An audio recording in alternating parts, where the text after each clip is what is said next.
Good morning, good morning. So, for those of you who don't know me, my name is Samantha Schwartz, and I'd like to welcome you on to Mindset Monday. It is 9 a.m. sharp, so we're going to get started. For those of you who don't know me, I am a registered nurse. I work labor and delivery at a pretty large hospital. I am also a nurse mom blogger and a holistic health networker. And so I'm one of 4 women who lead this call every single Monday, 9 a.m. Central, and it goes for about 30 minutes. And so what you can expect from these calls is real-life discussions about how significantly mindset impacts every aspect of your life and how to shift what isn't working or not serving you to what could be serving you. So some of what you'll hear on this call is going to be original thought, and some of it is going to be a culmination of our experiences, our interpretations, tips, tricks, insights, and teachings from some well-known and some not so well-known mindset influencers.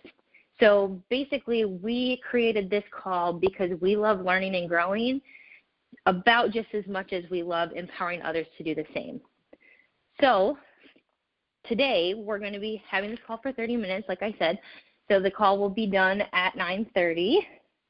All things included.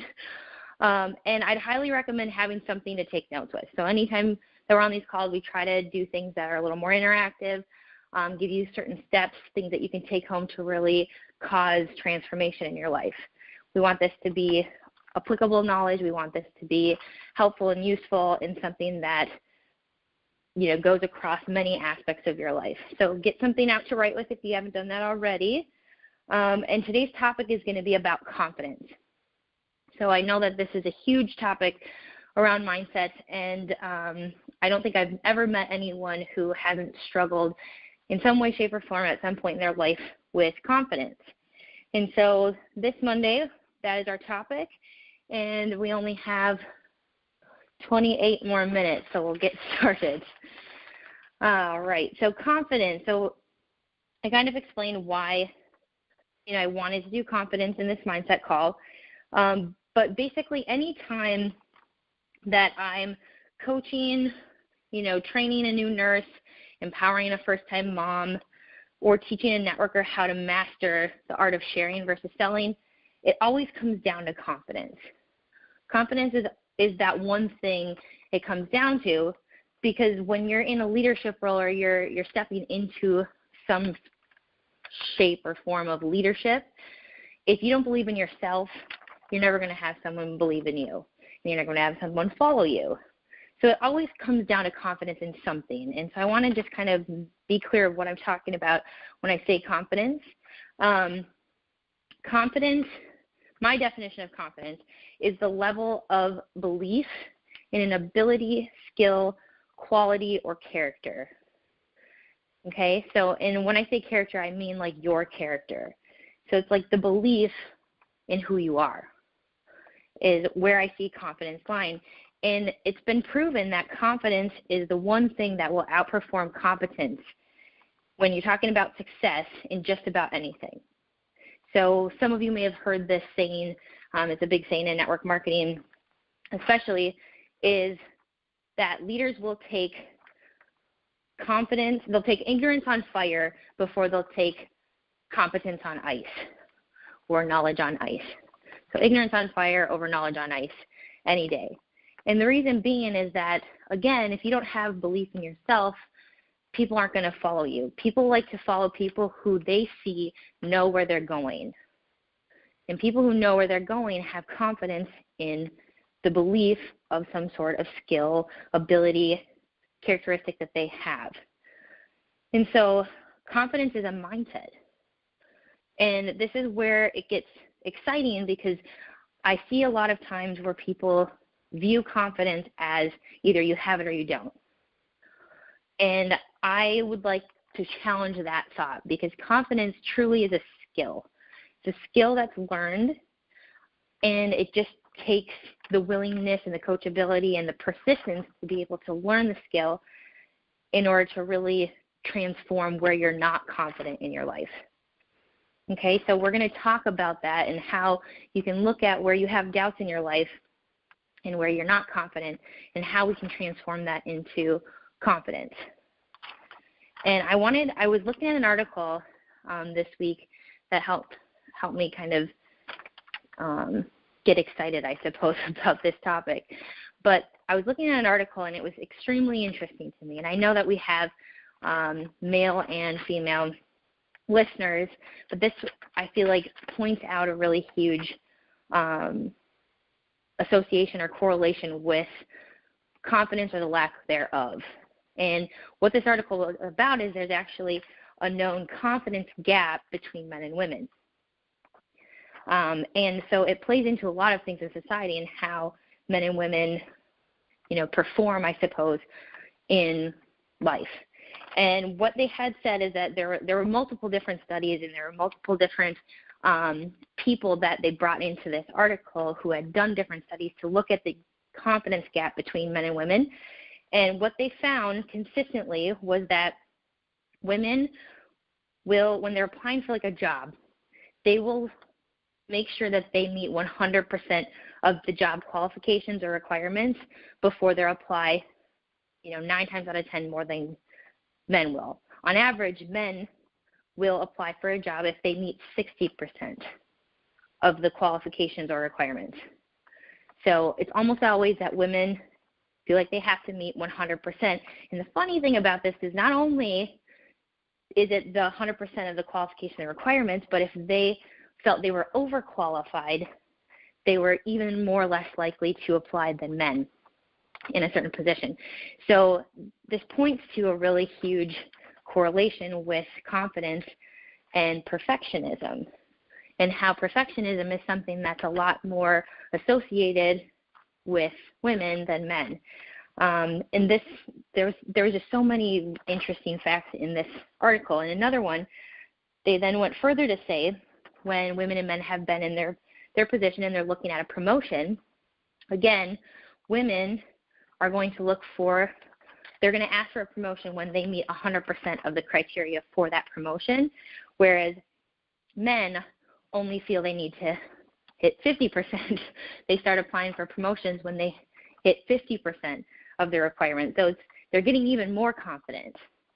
And women tend to kind of stay the same and question their confidence. They use terms in this article of how men often think, well, why wouldn't I get this? Whereas women seem to think, well, why would I get this? And we just have very different ways of approaching the same question. And I'm going to refer people to 2 talks. I'll get into that, but from some of our other people, women that lead this call, because we just don't have time to get into some of the topics that I'd like to cover. And I think that you guys are going to really enjoy how this plays into all of it about perfectionism and changing your limiting beliefs. Because really what that is it's women having a limiting belief about their ability and men having an empowering belief about their ability. So it's the same conversation. It's just coming at it from a different context, and how that is just seems to be innately, engraved more so in women than in men for it to be limiting versus something that empowers. So I thought this was really, really interesting. They even talked about when asking women and men about their skill or their ability, so what they're able to do, men consistently rated their performance 30% higher than what it actually was. So if they said like, oh, they're really good at math, or this amount of percentage, they typically performed 30% lower than what they rated themselves at, whereas women actually performed higher than what they rated themselves at. And so it's just really, really interesting. And when they looked at it overall, women and men were pretty equal on their performance of most of the skills that they were studying, but their interpretation of and their expectation and their belief and their confidence in these abilities was significantly different. And so the reason I want to point this out is number one, to have people realize, like, it's not just you. You know, there's so many things that we do that are so totally human, and everybody has similar thoughts, similar struggles, you know, all these different things. And it's not really to have an excuse of why, you know, you have different disempowering thoughts, but it gives perspective on that it's not just you, you know, and that there's something worth shifting, and there's something worth being aware of so that you can shift, especially if you're a woman, if you're a woman, just because it's a scientifically proven thing about the confidence gap that there is between men and women. And so, and I do know that a majority of our listeners are women, and so I think that is a very relevant thing. But it just was, the article is so interesting to me. So what I want to be able to do now, like I explained in the beginning, is give you ways to really start to impact this. Because like I said, confidence is the one thing that will outperform competence. And I'll get into how competence improves confidence, because I really do feel that as you learn and as you grow, you know, you get more competent in a skill, it increases your confidence, but you actually have skill in confidence, so increasing your competence in your confidence, if that makes sense. So there's a lot that goes to it. So to make it a little more simple, I've broken it down into 3 A's. They all start with A. They happen to, and I, you know, kind of made them start with A's if I could. But number 1 is awareness. It always starts with awareness, guys. Always. You have to be aware of something in order to impact it, in order to transform it, in order to make a difference with it. So awareness is going to be on multiple different levels for confidence. First of all, you want to be aware of where you have doubt, because my definition of doubt is the opposite of my definition of confidence. So if confidence is the belief, it's the level of belief in your ability, quality, characteristic, skill, doubt is the lack of level of your belief in an ability, quality, skill, characteristic. Okay, so that's where doubt comes in. It's really the opposite of confidence. And so being aware of where you have doubts, you know, where you have fears, where you have thoughts of negative self-talk. Because again, as we've learned in so many of these calls, everything starts with belief, and your mind can play serious tricks on you. To say that you are something is a really bold statement. Almost everything in mindset can be learned. It just is your willingness and coachability and persistence in learning that skill to transform a thought.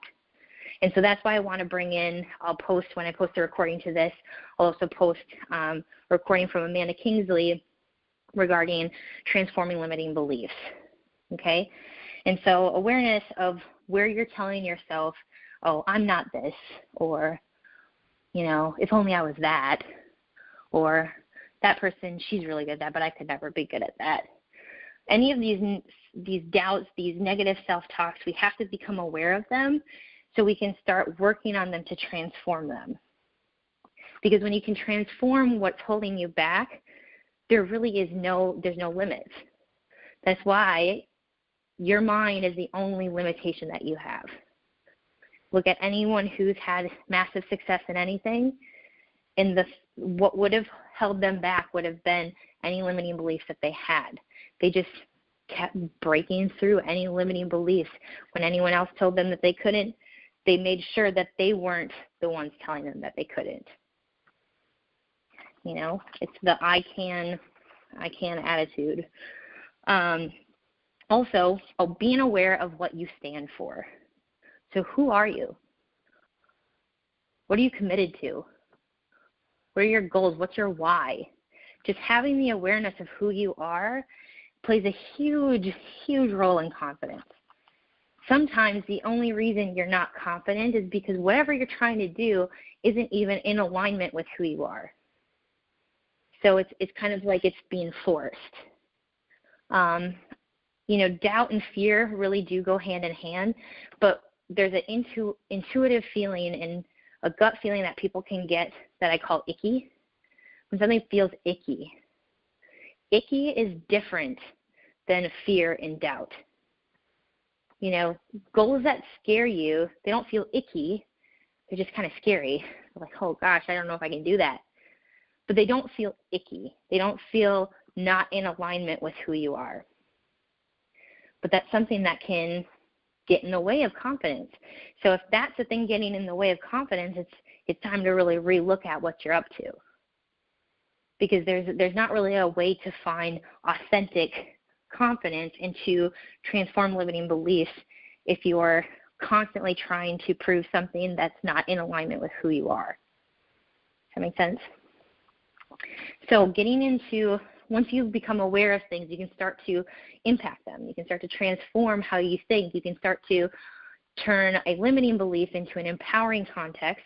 And then what's key with this is once you're able to identify things that are holding you back and transform how you look at that, just like men versus women, the whole, do you look at things of, well, why would they want me? Or do you look at things of, why wouldn't they want me?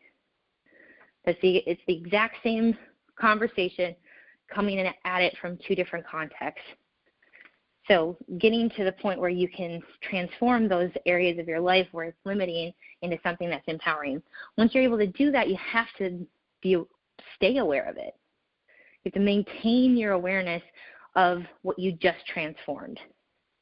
Okay, so that's why a lot of leaders will tell people, a lot of people who are successful will tell people that what they do is write things down. I was listening to a podcast earlier this week where someone had written themselves a letter when they were like really jacked up, really feeling confident and awesome and accomplished. They wrote themselves a letter, so anytime they got doubt creeping in, they were stuck on limiting beliefs, they just couldn't get out of it, they would read themselves this letter from themselves about how awesome they were.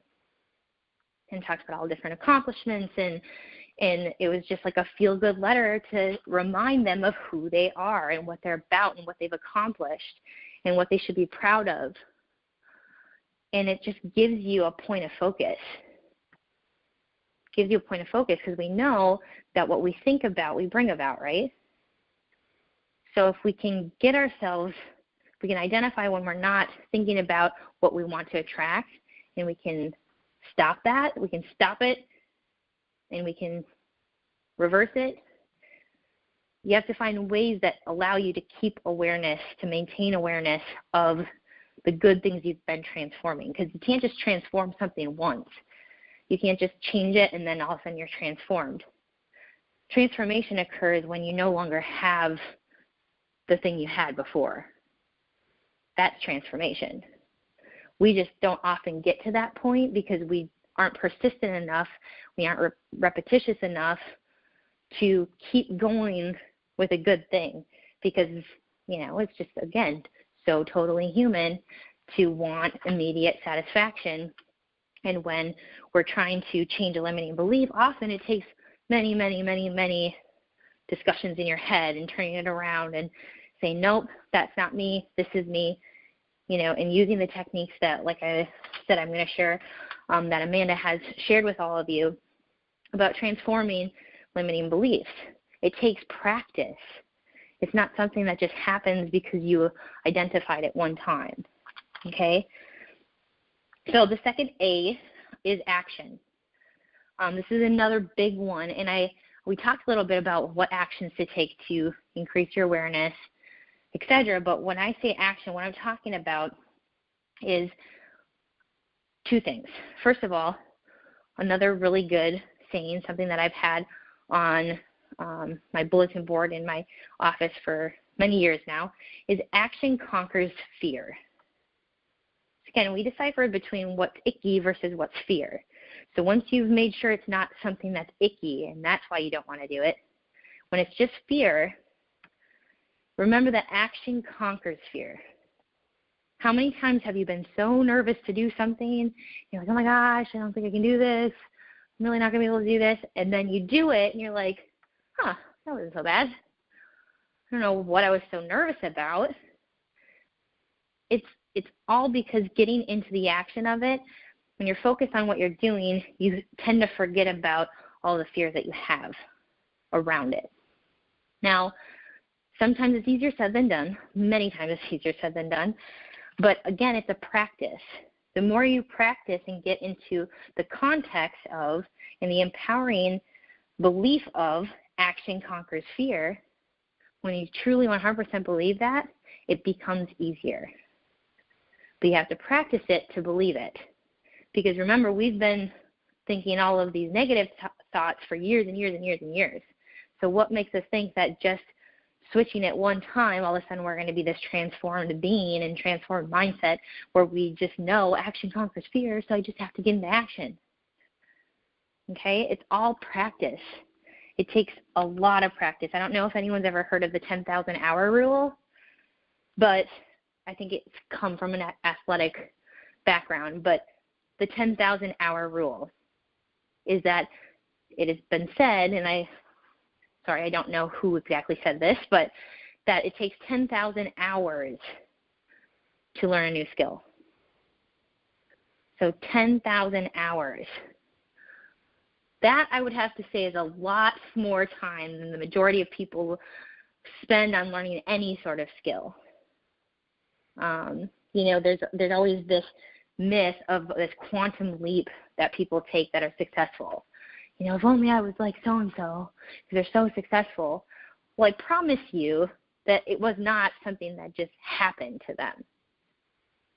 It was something that required a lot of practice of learning different skills that could improve their ability to obtain success in those areas.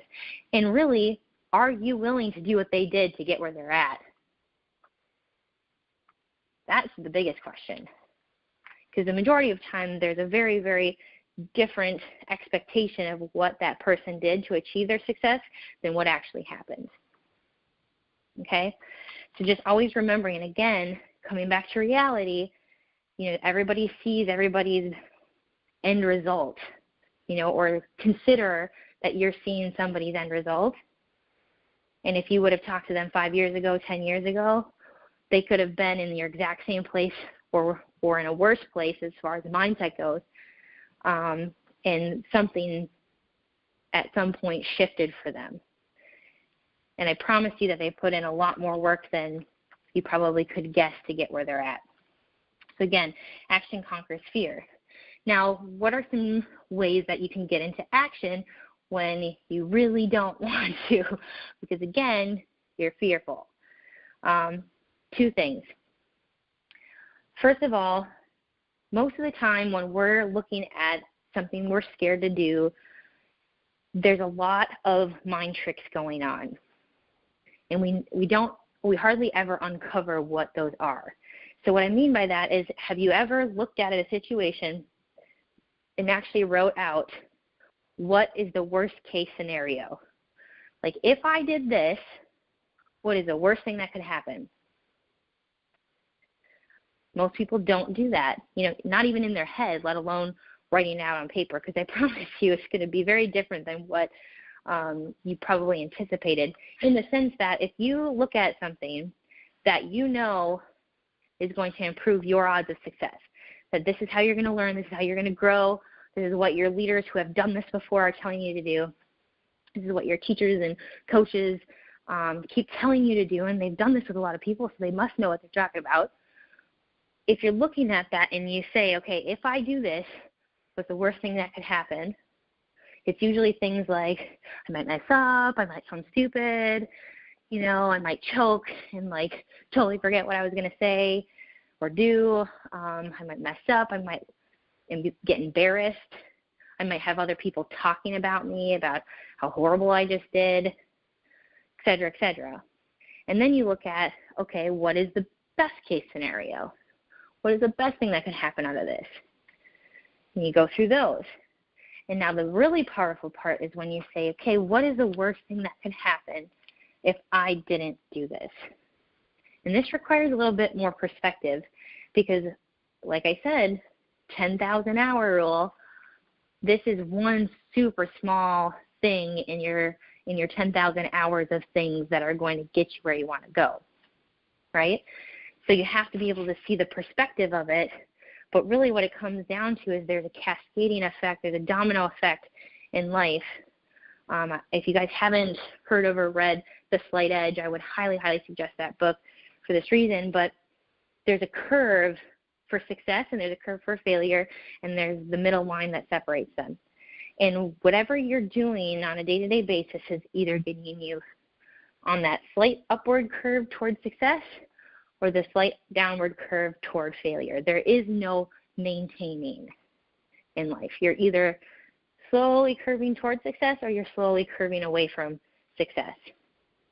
Okay, so that is the biggest issue with not doing things that you know are going to set you up for success in the future and that you know are going to help you grow and learn, is that what you want, you will never get. So you have to weigh out, is the fear in what the worst possible case scenario that could happen out of me doing this worth me not achieving what I'm out to achieve in the world? Because that's just the long and short of it. Again, we stay in our comfort zone, nothing changes. So you have to be okay with being exactly how you are now.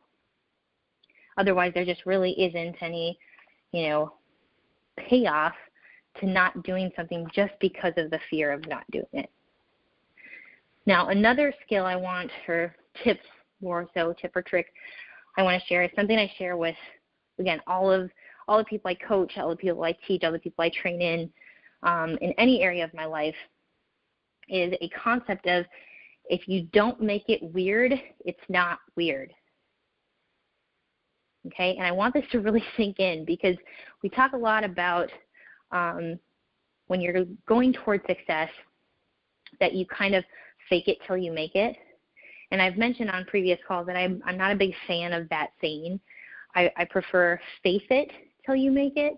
And I don't mean faith in a spiritual sense. I mean faith in a sense of belief. So believe it until it's actually a reality. So face it until you make it. And this is how that works, is if you don't make it weird, it's not weird. So a very good example of this is I train in a lot of new nurses, and when you start starting IVs on patients, when you first start, the only thing you've ever started an IV on typically is a mannequin. There are probably some schools around that still have everybody practice on each other, but I know that, at least in the area I'm from, that practice has stopped for whatever reason, but they don't allow people to practice on each other, students to practice on each other starting IVs. And I'll tell you right now, starting an IV on a mannequin is a very different feel than starting it on a human. However, you know the technique. You know, essentially the theory behind starting an IV. Okay, you know how to hold the materials that you're using, you know how to tape it up, you know how to feel and see, look for what you're looking for, and try to identify different barriers, like if there's valves or if your catheter is too long for whatever vein you're going for, looking at your catheter size to how big your vein is, using a tourniquet, using warmth or moisture with warmth to help open up those veins. You know all of the theory behind it. You just haven't really done it, okay, on a human. So when you walk into the room for the first time and you're starting an IV on a human for the first time and they ask you, oh, is this your first IV? First of all, you can confidently say, no, this is not my first IV because I started on a mannequin in nursing school, all right? But you have to come in that mindset of that faith it till you make it, like, I got this, I know how to do this, and again, worst case scenario, you miss. And as long as you're not sitting there fishing around or you don't follow the technique that you know how to follow, you go away from theory and you hold it like a pencil and you stab it through their hand, you know what you're doing, you just haven't perfected or mastered that skill yet. So you have to walk into that room like you've done this 1,000 times. And I promise you, if you walk into a room acting like you've started an IV 1,000 times, even if it's your first IV, No one is going to ask you, oh, is this your first IV? Because guess what? If they ask you, oh, is this your first IV, that means that they can sense your utter lack of confidence. And that plays true to everything, to business. I mentioned sharing versus selling, especially when you're talking about network marketing. If you don't make it weird, it's not weird. If you act like you've done this a million times, it's not weird. One example I share with a lot of people I coach is asking people for their credit card information or closing a sale or, doing things that are like, they just feel like, I don't know. If you don't make it weird, it's not weird. Say, oh, awesome, perfect. So this is what we're doing. This is the form. I need you to fill this out. Okay, what's your credit card number? Awesome, blah, blah, blah. And you just act like you've done this 1,000 times, even if it's the first time you're getting someone else's credit card information. It's not weird. You get on live for the first time. If you don't make it weird, it's not weird. Okay? So that's one thing just to kind of keep in mind in trying to get past the part that is preventing you from learning the skills. So getting you to that place where you're okay with putting in the 10,000 hours. Okay? Increasing your ability to stay, to stay in it, to not give up. And it is 9:31. Oh, no. Okay, I'm just going to take one more minute to talk about the third A, associations. Okay? So associations have to do with what do you associate with whatever action you're taking? Okay, do you associate pain or pleasure with it? And as we talked about, the majority of fear is a pain response.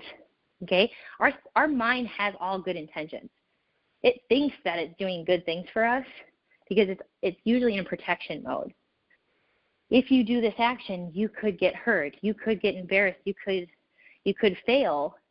So it's going to protect you, and it's going to not want you to do those actions. But as you know, what you're committed to, what your goals are, in order to be successful, you need to do certain things that are fearful and that are uncomfortable in order to get where you want to be. So you kind of have to give your mind a reality check of like, yep, get it. I get you're trying to protect me, and it's not effective. Because guess what? If I listen to you, I'm still in the same spot that I was a year ago. So I need to be able to reality check things and realize that my mind is not objective. My mind is all about what I've associated pain with in the past and all about avoiding pain and promoting pleasure. Okay, people don't smoke because they think it's good for them or they don't know that it's bad for them. Okay, they smoke because it creates some sort of pleasure and it helps alleviate pain. They might smoke because they're stressed out, or they smoke because it's something to do, it's a habit, it gets their mind off of things. But nobody's actively smoking because they know that it's detrimental to their health. Okay, but they're still smoking. And so there's always positive and good intentions in our mind. We just have to realize our mind is not objective. Our mind is totally biased. It's totally biased, and it's biased upon experiences that weren't even necessarily truth. I've shared this analogy before, too, about squirrels. When squirrels go into a road, and they go back and forth and back and forth and back and forth, and then they end up on the other side, if they did that one time, they associated that that's what they have to do in order to avoid pain. I will survive if I go back and forth and back and forth and back and forth, and then come over. Whereas us, being objective from an outside, person looking in, are like, well, that's really stupid. You should just go right across, and you're going to have a lot better odds, a lot better chances of surviving than going back and forth and back and forth and back and forth. Okay, but it worked one time. And that's all that it takes for us to sit there and look for all of the ways to reinforce that belief instead of looking at things objectively and weighing out the pros and cons and what really could happen, and then making an active decision, choosing our path instead of just having the path chosen for us and having everything just happen to us. Okay? So that is what I'm going to leave you guys with. Like I said, I will post a recording on the Facebook group, and I will also post Amanda's recording about transforming your limiting beliefs. I think that this goes hand in hand with that, and I just don't obviously have enough time to go through that with this. But hopefully this was helpful. And just, again, remember, confidence is the key to having people follow you. To be a leader and to be able to have success in your life, looking at your confidence or lack thereof in different areas of your life and impacting that, 10,000 hours. 10,000 hours to improve your skill that is called confidence. Again, it's not something you have or don't have. It's a skill. And so commit to yourself starting this week to impact your skill that is confidence. All right, everybody have a great rest of your Monday, and we'll see you next week.